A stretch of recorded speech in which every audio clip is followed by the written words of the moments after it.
Da bi pomogli partizanima koji se već nalaze u Rasulu, Anglo-Amerikanci su bacili razorne bombe i na Zagreb. Među ostalim, razorne bombe zračnih terorista teško su oštetile i ovu veliku zgradu koja je služila društvenoj i zdravstvenoj skrbi za hrvatske radnike.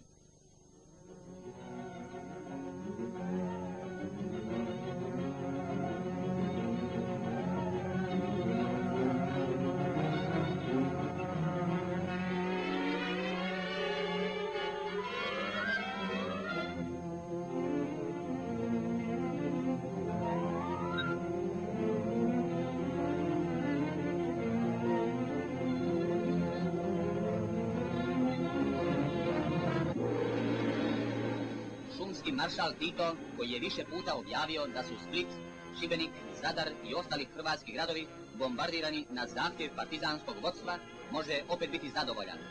Anglo-Amerikanci su se ponovno pokazali kao pomagači rušilačkih partizanskih hordi.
Radničko naselje zadesili su najteži udarci.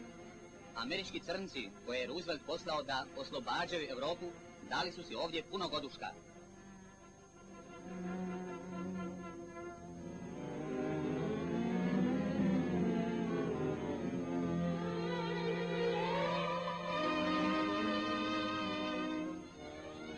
I ovo je bio nazovi vojnički cilj zračnih gangstera. Samostan u kojem su Rooseveltove oslobodilačke bombe oslobodile života 6 redovnika.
Žrtvom zračnih terorista postao je i ovaj samostan, koji je prema jednoj legendi pred 7 stoljeća osnovao sam Franjo Asički kad je boravio u Zagrebu.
Ovdje, na jednom od najstarijih dijelova grada Zagreba, stajali su samo sirotinjski domovi.